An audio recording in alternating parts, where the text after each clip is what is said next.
किसी ने क्या खूबसूरत बात कही है कि समय न लगाओ तय करने में कि आपको क्या करना है, वरना समय तय कर लेगा कि आपका क्या करना है।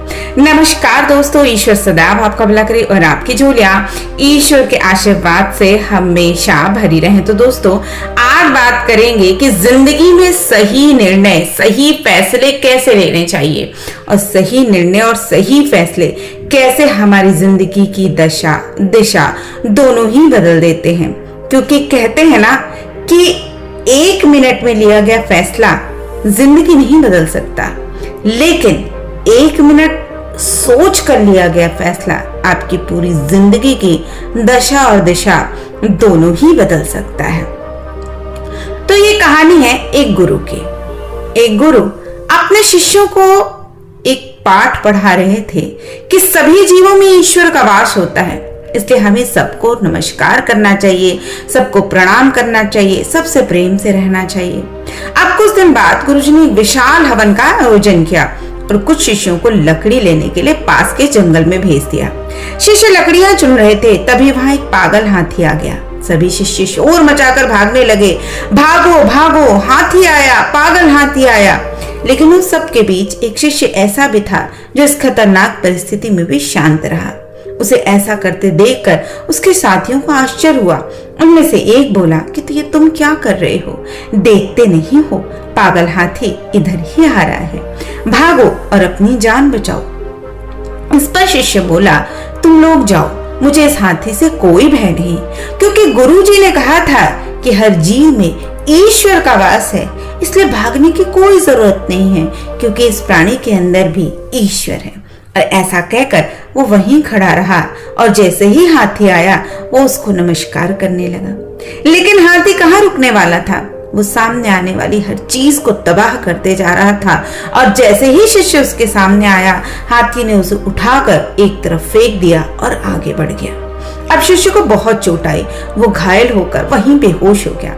जब उसे होश आया तो आश्रम में था और गुरुजी के सामने खड़ा था। गुरुजी बोले, हाथी को आते देखकर भी तुम वहां से हटे क्यों नहीं, जबकि तुम्हें पता था कि वो तुम्हें चोट पहुंचा सकता था? तब शिष्य बोला, गुरुजी, आपने ही तो ये बात कही थी कि सभी जीवों में ईश्वर का वास होता है, इस वजह से मैं नहीं भागा, मैंने नमस्कार करना उचित समझा। तब गुरु ने समझाया, बेटा, तुम मेरी बात को मानते हो, बहुत अच्छी बात है, लेकिन मैंने तुम्हें एक बात और भी सिखाई है कि विकट परिस्थितियों में अपना विवेक नहीं खोना चाहिए। बेटे, हाथी में तुमने ईश्वर तो देख लिया, तुमने ये तो देख लिया कि इस हाथी में ईश्वर है और तुमने उसको ईश्वर समझकर प्रणाम भी कर लिया।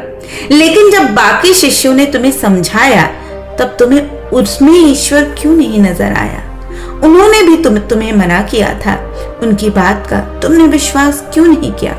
यदि तुम उनकी बात मान लेते तो तुम्हें इतनी तकलीफ का सामना नहीं करना पड़ता और तुम्हारी हालत ऐसी नहीं होती। याद रखो कि जल भी ईश्वर है, लेकिन जिस जल को लोग देवता पे चढ़ाते हैं और किसी और जल को लोग नहाते धोते हैं, तो हमारे देश, काल और परिस्थिति को ध्यान में रखकर हमें हर चीज के बारे में निर्णय लेना चाहिए कि क्या उचित है और क्या नहीं।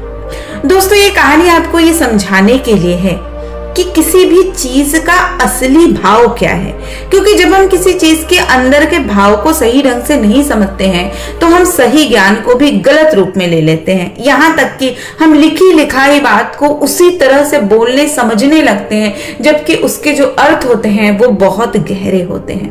गुरु ने शिष्यों को प्रत्येक जीव में नारायण देखने को कहा, जिसका अर्थ था कि हमें सभी का आदर करना चाहिए, किसी को खुद से नुकसान नहीं पहुंचाना चाहिए। लेकिन वो शिष्य बस इस शब्द को पकड़ के बैठ गया और उसकी जान पे बनाई। याद रखें कि विशेष परिस्थिति में आपको खुद के विवेक का भी प्रयोग करना चाहिए, क्योंकि आप अंदर से अच्छे बने रहें, लेकिन जरूरी नहीं है कि सामने वाला आदमी भी उतना ही अच्छा हो और आप उसकी चालाकी के शिकार हो जाएं।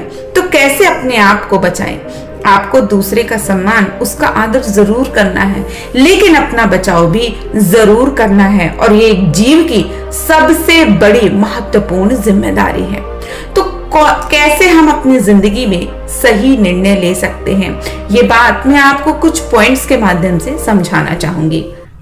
देखिए, सबसे पहली बात है कि समय की कीमत को पहचानें। यदि आप कोई डिसीजन लेना चाहते हैं तो उसको सही समय पर ही लें, क्योंकि जब आप सोचते ही रहेंगे तो आप अपने डिसीजन को सही समय पर नहीं ले पाएंगे और आपके ये इंडिसिसिवनेस आपको बहुत ज्यादा नुकसान दे सकती है। इसके अलावा आपको हालात की गंभीरता कि कोई चीज कितनी ज्यादा जरूरी है उसके हिसाब से भी डिसीजन जरूर लेना चाहिए।